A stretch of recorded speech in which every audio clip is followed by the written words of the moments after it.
I used to think the worst thing that could happen to a family was death. I was wrong. The worst thing is discovering that the person you mourned never existed at all.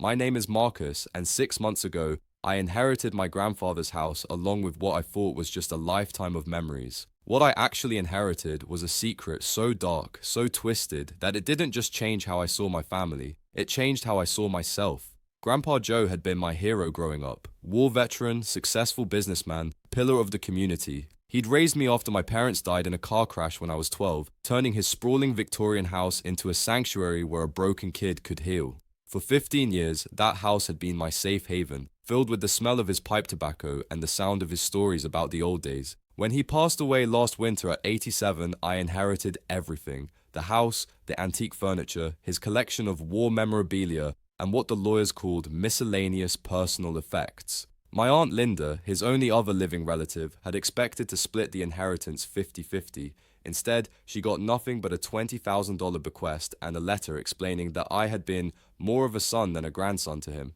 She took it about as well as you'd expect. "This is bullshit, Marcus," she'd screamed at me outside the lawyer's office, her face red with rage and mascara streaming down her cheeks. "I'm his daughter, his blood. You're just some charity case he took in because he felt guilty about what happened to Robert and Marie." Robert and Marie were my parents, her brother and sister-in-law. The way she spat their names like curses told me everything I needed to know about how she really felt about the family tragedy that had shaped my entire life. "Grandpa Joe made his choice," I'd replied, trying to keep my voice level despite the guilt gnawing at my stomach. "I didn't ask for this." "Didn't you?" She stepped closer and I could smell the wine on her breath even though it was barely noon. 15 years of playing the perfect grieving grandson, always so helpful, so devoted. You manipulated an old man, Marcus. You stole my inheritance. I wanted to defend myself, to tell her she was drunk and grieving and saying things she'd regret. But part of me wondered if she was right. Had I unconsciously manipulated him? Had my genuine love and gratitude somehow turned into something more calculating over the years? That doubt followed me home to the house that was now mine, walking through rooms that suddenly felt too big, too quiet, too full of expectations I wasn't sure I could meet. For the first month, I barely changed anything. I slept in my old bedroom, ate dinner at the same spot at the kitchen table where Grandpa Joe had taught me to play chess, sat in his favorite armchair in the evening, and tried to read the same newspapers he'd enjoyed. I was playing house with my own life, pretending that nothing had changed except the name on the deed. But the house felt wrong somehow. Not haunted, I would have welcomed his spirit lingering around. It felt like it was waiting for something, like it was holding its breath. The feeling got stronger every day until I couldn't ignore it anymore. So I decided to do what I should have done immediately. Go through his personal belongings and decide what to keep, what to donate, and what to throw away.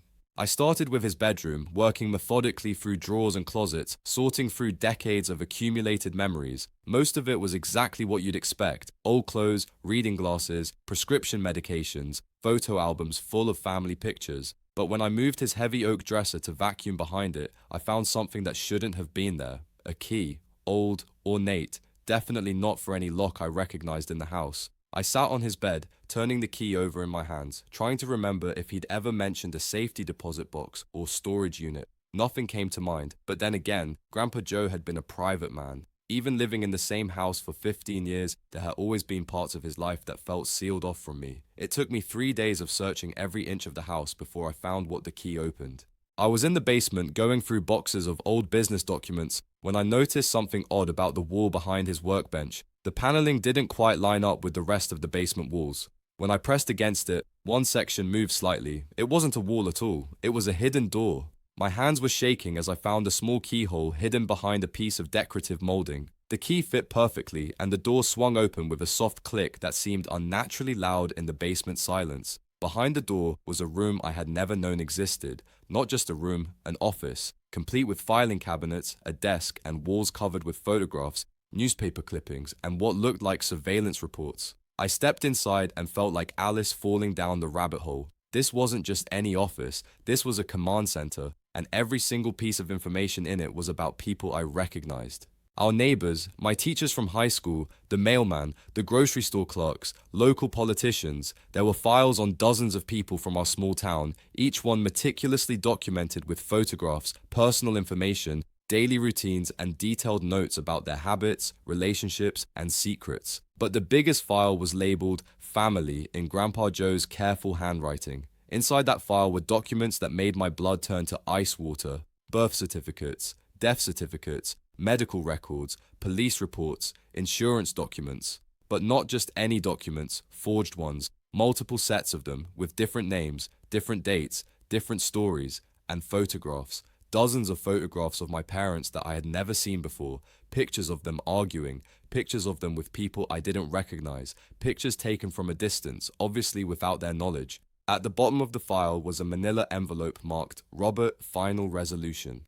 I opened it with hands that were shaking so badly I could barely grip the paper. Inside were copies of medical reports showing that my father had been treated for severe depression and anxiety in the months before the accident, receipts for prescription medications that could cause drowsiness and impaired judgment, and a mechanic's report on their car, a report that had never been filed with the insurance company or the police, a report that showed their brakes had been tampered with. I sat in that hidden room surrounded by evidence of surveillance and deception, holding proof that my parents' death hadn't been an accident, it had been murder. And my grandfather, the man who had raised me, loved me, made me feel safe in a world that had taken everything from me, had been the killer. But it got worse. At the back of the file was a single sheet of paper with 2 words written in my grandfather's handwriting: Phase 2. Below that was a birth certificate, my birth certificate, but not the one I knew. This one showed a different father, not Robert Martinez, the man I had called Dad for the first 12 years of my life. The father listed on this certificate was Joseph Martinez, Grandpa Joe himself. My grandfather hadn't just killed my parents, he had killed them to get me back, because I wasn't his grandson at all, I was his son. The room started spinning around me. I grabbed onto the desk to keep from falling, but my legs gave out anyway, and I found myself sitting on the floor of this nightmare room, trying to process information that didn't just change my understanding of my family, it changed my understanding of myself. Robert hadn't been my father, he had been my older brother. Marie hadn't been my mother, she had been my sister-in-law, and Linda, who I had thought was my aunt, was actually my sister. My much older sister who had hated me her entire life without ever knowing why. The pieces started falling into place with horrible clarity. Why Grandpa Joe had been so determined to get custody of me after the accident. Why he had fought so hard against letting Linda take me in, despite the fact that she was supposedly my closest living relative. Why he had left everything to me instead of her. Why Linda looked so much like me, despite the 20-year age difference. Why my parents had been arguing so much in the months before they died. They must have found out the truth somehow. Maybe they had discovered these same documents. Maybe Joe had told them himself. Either way, they had known that the 12-year-old boy they were raising wasn't Robert's son at all, but his father's son, their father's son. And Joe had killed them to keep the secret and reclaim his child. I don't know how long I sat on that basement floor, holding the evidence of my true parentage and my parents' murder. It could have been minutes or hours. Time seemed to have stopped functioning normally. When I finally stood up, my legs were stiff and my mind was strangely clear. I knew exactly what I had to do. I photographed every document, every report, every piece of evidence in that room. Then I carefully put everything back exactly where I had found it. Whatever I was going to do with this information, I needed time to think, and I needed to make sure I had copies of everything before I made any moves. That night, I sat in the living room where I had spent countless evenings with the man I had thought was my grandfather, looking at family photos with completely different eyes. Every picture told a different story now. Every memory had to be re-examined through the lens of this new, horrible truth. The man in those photos wasn't the loving grandfather who had rescued an orphaned child. He was a murderer who had killed his own son and daughter-in-law to cover up the fact that he had fathered a child through what must have been rape or incest. He was a psychopath who had spent 15 years playing the role of the grieving grandfather while actually being the father who had orchestrated the whole tragedy. And I was his victim, but I was also his accomplice. For 15 years I had loved him, trusted him, allowed him to shape me into the man I had become. How much of who I was had been influenced by a killer? How much of my personality, my values, my very soul had been molded by someone capable of murdering his own family? I was called in sick to work for the rest of the week. There was no way I could pretend to be normal while processing this information. I spent days walking through the house, seeing everything with new eyes, remembering conversations that now had completely different meanings. All those times he had told me stories about the old days. How many of those stories had been lies? When he talked about my parents, calling them good people who died too soon, had he been laughing at me internally? When he comforted me during nightmares about the accident, had he been reliving his own crime? And Linda. God, Linda. My sister, not my aunt. No wonder she had resented me so much. No wonder she had always seemed to harbor some inexplicable anger toward me. She might not have known the truth consciously, but some part of her must have sensed that something was wrong with the family dynamic. On Thursday, I called her. "What do you want, Marcus?" she answered, her voice cold and hostile. She still hadn't forgiven me for inheriting the house. "I want to meet with you," I said. "There are some things about Grandpa Joe that you need to know." "I don't want to hear about what a wonderful man he was and how much he loved you," she snapped. "I'm dealing with enough right now." "Linda, please. This isn't about that. There are things about our family that you don't know. Things that change everything." Something in my voice must have gotten through to her because she agreed to meet me for coffee the next afternoon. I spent that night deciding how much to tell her. She deserved to know the truth.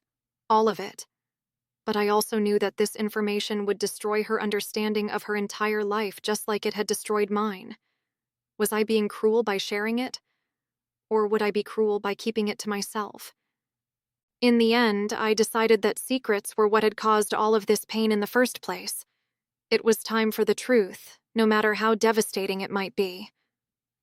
When I walked into the coffee shop and saw Linda sitting at a corner table, I noticed something I had never seen before: how much we looked alike. Same dark eyes, same stubborn chin, same way of holding our shoulders when we were nervous. How had I never noticed the family resemblance between us? Because I had been looking for resemblances to the wrong people. "You look terrible," she said as I sat down across from her. "I haven't been sleeping well," I replied. "Linda, before I tell you what I've discovered, I need you to know that this is going to be hard to hear. It's going to change how you see everything." She rolled her eyes. "Marcus, just spit it out. What could possibly be so earth-shattering that—" I slid copies of the birth certificate and the mechanic's report across the table. She looked at them for a long moment, her face going pale as she processed what she was seeing. "I don't understand," she whispered. "What is this?" "The mechanic's report shows that Mom and Dad's car was sabotaged," I said quietly. "Someone cut their brake lines. It wasn't an accident, Linda. They were murdered." She looked up at me with wide, frightened eyes. "Murdered? By who? Why?" "Look at the birth certificate." She picked it up again, scanning the information more carefully this time. When she reached the line showing the father's name, she dropped the paper like it had caught fire. "No," she said, shaking her head. "No, that's not possible. That's not... No." "I found these in a hidden room in the basement," I continued, "along with surveillance files on dozens of people in town, including our family. Grandpa Joe had been watching Mom and Dad for months before they died. He knew their routines, their habits, when they would be driving on that particular road." Linda was crying now, but silently, tears streaming down her face as she stared at the documents. "He killed them," I said.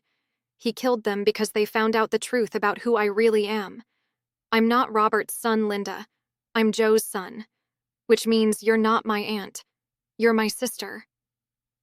The coffee shop suddenly felt too quiet. I realized that other customers were starting to stare at our table, drawn by Linda's obvious distress and the intense conversation we were having. "We should go somewhere more private," I said. Linda nodded numbly and followed me out to my car. We drove to a park on the edge of town and sat in the parking lot, watching kids play on the playground while we tried to process the destruction of everything we had believed about our lives. "How?" she asked finally. "How could this have happened without anyone knowing?"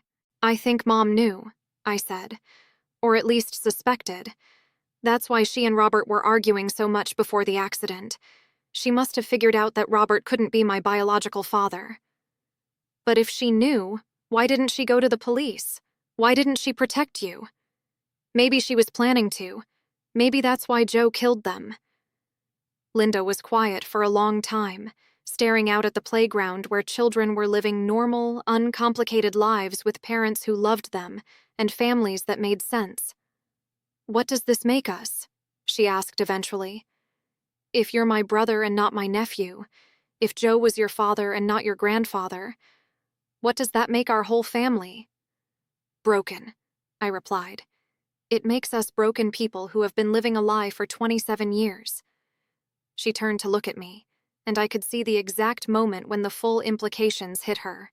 "Marcus," she said slowly, "if Joe was capable of murdering his own son to cover up this secret, if he was capable of manipulating all of us for decades, what else was he capable of?"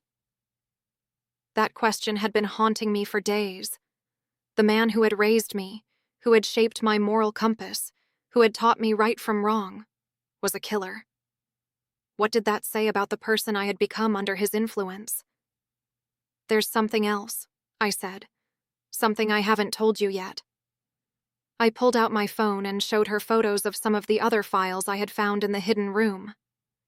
"He had surveillance files on dozens of people in town," I explained. "Neighbors, teachers, shopkeepers, local politicians. He was watching everyone, collecting information about their personal lives, their secrets, their weaknesses." Linda scrolled through the photos, her expression growing more horrified with each image. This is like something out of a spy movie, she whispered. Why would he do this? What was he planning to do with all this information? I don't know, I admitted, but I keep thinking about what he always used to tell me about power. He used to say that information was the most valuable currency in the world, that if you knew people's secrets, you could control their lives. Jesus Christ, Marcus, do you think he was blackmailing people? I hadn't wanted to voice that suspicion, but hearing her say it out loud made it feel real. Maybe, I said, it would explain how he accumulated so much wealth. His business was successful, but not successful enough to account for everything he owned. We sat in silence for a while, both of us trying to absorb the magnitude of what we were dealing with. This wasn't just a family secret anymore. This was evidence of potentially decades of criminal activity by someone who had been a respected member of our community. What are we going to do? Linda asked finally. I don't know, I replied honestly. If we go to the police with this information, it will destroy more than just our family. There are innocent people in those files, people whose private information he collected. Their lives could be ruined if this becomes public. But if we don't go to the police, then Mom and Dad's murderer never faces justice. He's already dead, Linda. He died peacefully in his sleep, surrounded by people who loved him. He'll never face justice either way. She was quiet for a long moment, then said something that chilled me to the bone. Marcus, if he was surveilling all these people, collecting their secrets, don't you think it's possible that someone found out? Don't you think it's possible that his death wasn't as natural as we thought? I stared at her, feeling a new kind of fear creep into my chest. What are you saying? I'm saying that maybe we're not the only people who discovered his secrets. Maybe someone else found out what kind of man he really was and decided to do something about it. The implications of what she was suggesting hit me like a physical blow. If someone had murdered Grandpa Joe, then there was a killer out there who knew about the hidden room, about the surveillance files, about our family's secrets. A killer who might come after us next if they thought we posed a threat. We need to search his medical records, I said suddenly. If someone killed him, there might be evidence. How are we supposed to get his medical records? I'm his heir. I should have access to everything. That afternoon, I called his doctor's office and requested copies of all his medical files. The receptionist was sympathetic. Everyone in town had known and respected Joe Martinez and agreed to have the records ready for pickup the next day. That night, I couldn't sleep. I kept thinking about the possibility that Joe's death hadn't been natural, that someone had been watching him, just like he had been watching everyone else. The house that had always felt like a sanctuary now felt like a target. Every sound made me jump. Every shadow looked threatening. I found myself checking and rechecking the locks on all the doors and windows, wondering if someone was out there right now, planning to silence the heir to Joe Martinez's secrets. When I finally did fall asleep, I dreamed about my parents, but instead of the nightmares I'd been having for 15 years about their car accident, I dreamed about them trying to warn me about something. They were standing at the foot of my bed, pointing toward the basement, their mouths moving but no sound coming out. I woke up in a cold sweat and realized that maybe my subconscious had been trying to tell me something all along. Maybe some part of me had always known that something was wrong with the official story of their deaths. The next morning, I picked up Joe's medical records and took them to Linda's house. We spread them out on her kitchen table and went through them page by page, looking for anything suspicious. What we found was worse than murder. According to his medical records, Joe had been suffering from advanced Alzheimer's disease for the past 3 years. The progression was clearly documented: memory loss, confusion, personality changes, inability to manage his daily affairs. But I had lived with him during those 3 years. I had seen no signs of dementia or cognitive decline. He had been sharp, articulate, fully in control of his faculties right up until the day he died. "This doesn't make sense," Linda said, scanning the doctor's notes. "These records show that he should have been incapacitated, but you said he was fine." "He was more than fine," I replied. "He was handling all his own finances, making complex business decisions, having detailed conversations about current events. There's no way he had Alzheimer's." Linda looked at me with growing alarm. "Marcus, what if these medical records are fake? What if someone was creating a paper trail to make it look like he was mentally incompetent?" The implications hit both of us at the same time. "Power of attorney," I whispered. If someone could prove that Joe was mentally incompetent, they could potentially gain control over his finances, his property, his entire estate. And if that person happened to be someone who knew about his criminal activities... "We need to find out who his doctor was seeing these reports from," Linda said urgently. "We need to know who had access to his medical information." I grabbed my phone and called the doctor's office. "I'm calling about my grandfather Joseph Martinez's medical records," I told the receptionist. "I need to know who was involved in his care during the past 3 years." "Oh, Mr. Martinez, I'm so sorry for your loss," she replied. "Your grandfather was such a sweet man. Dr. Peterson handled most of his care, but his primary caregiver was the one who usually brought him in for appointments." "His caregiver?" "Yes, she was so devoted to him. Always made sure he took his medications, never missed an appointment. Such a nice woman. I believe her name was Margaret Williams. She worked for the home healthcare agency that your family hired." I had never heard of Margaret Williams. Joe had never mentioned having a caregiver. In fact, he would have been insulted by the suggestion that he needed one. "I'm sorry," I said, "but I think there's been some mistake. My grandfather didn't have a caregiver." There was a pause on the other end of the line. "Oh," the receptionist said uncertainly, "but she was here with him for every appointment. She had all his insurance information, knew all his medical history. She even had power of attorney paperwork to make medical decisions on his behalf." My blood went cold. "Can you tell me what this woman looked like?"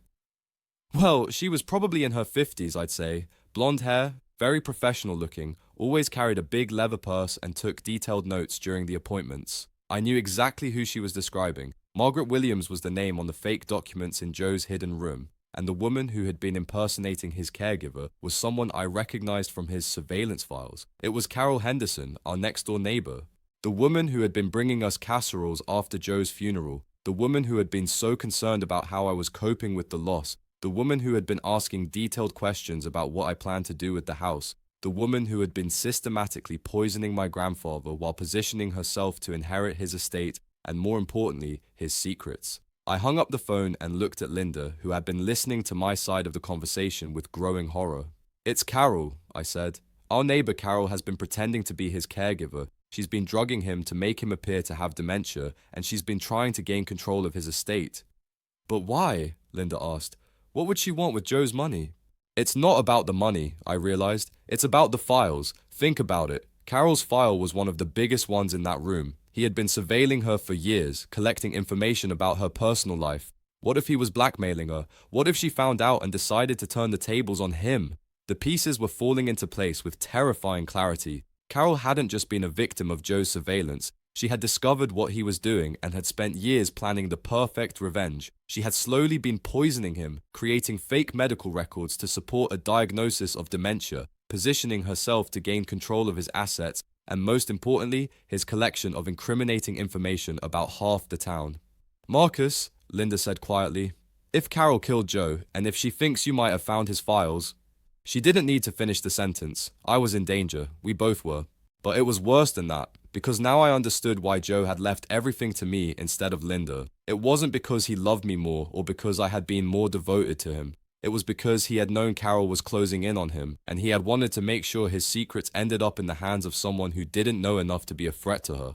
Except I did know now. and that made me the most dangerous person in Carol Henderson's world.